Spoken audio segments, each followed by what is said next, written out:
माझ्या प्रिय बालमित्रांनो, आज आपण शिकणार आहोत पाठ क्रमांक 15, ज्याचं नाव आहे श्यामची आई. साने गुरुजी यांचे पूर्ण नाव पांडुरंग सदाशिव साने हे होय. ते कोकणातील पालघर या गावी राहत असत. तेथे त्यांचे पूर्वज खोताचे काम करीत होते. खोत म्हणजे श्रीमंत असा समज होता. मात्र साने गुरुजी यांची आर्थिक स्थिती बेताची होती. श्यामची आई या पुस्तकात आईची शिकवण, आईच्या सहवासामधून आलेले विविध अनुभवाचे वर्णन केलेले आहे. श्याम यांना त्यांच्या आयुष्याच्या जडणघडणीत या अनुभवाचा झालेला फायदा आणि त्यातून बदललेले जीवनमान व विचारसरणी यांची प्रचिती येते. या पुस्तकामधून ग्रामीण, साध्या, सरळ, सभ्य संस्कृतीचे दर्शन घडते. या सर्व गोष्टी आईच्या प्रेमाशी निगडीत आहेत. प्रत्येक मुलाला आईविषयी ओढ, आपुलकी असते. त्यामुळे आपोआप बालमनावर सुसंस्कार होतात. श्यामची आई प्रत्येकाने वाचावे असे वाचनीय पुस्तक आहे.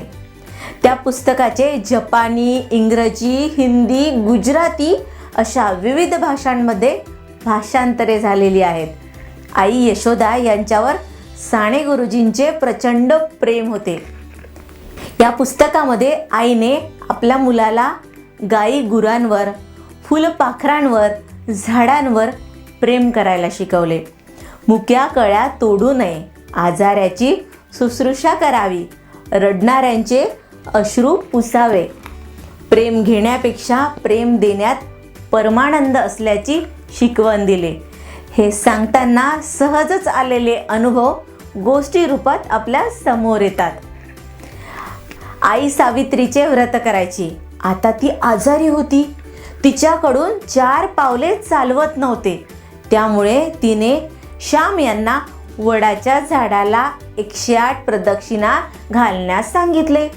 मात्र श्याम हे मुलगा असल्यामुळे त्यांना त्याची लाज वाटली. तेव्हा आई श्याम यांना म्हणाली, देवाचे काम करायची कसली लाज, पाप करायची लाज धरावी. मधुरा नावाची काडपीन आजारी होती. तेव्हा आई नेहमी तिच्यासाठी खायच्या वस्तू मुलाच्या जवळ द्यायची. श्याम यांनी खरे बोलावे असा तिचा आग्रह असायचा. तिला आर्थिक परिस्थितीमुळे माहेरी राहावे लागले होते. मात्र तिच्या मनाला ते पटत नसे. शेवटी ते झोपडी असलेल्या घरात राहायला गेले. कोकणात मुले मुली सर्वांना पोहायला येतं. मात्र श्यामला पाण्याची भीती वाटत असे. शेजारच्या मुलांसोबत जाण्यास सांगूनही श्याम तयार होत नाही. तेव्हा आईने श्याम यांना खूप मारले, इतके की त्याच्या पाठीवर वळ आले होते. त्यामुळे श्याम यांना आईचा प्रचंड राग आला.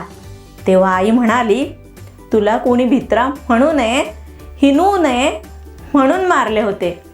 जशी चुकीसाठी शिक्षा व्हायची तशीच चांगल्या गोष्टीसाठी आई भरभरून कौतुकही करायची. श्याम यांनी रामरक्षा पाठ केली तेव्हा आईला खूप आनंद झाला होता. एकदा चुकून आईकडून अळणी भाजी झाली होती.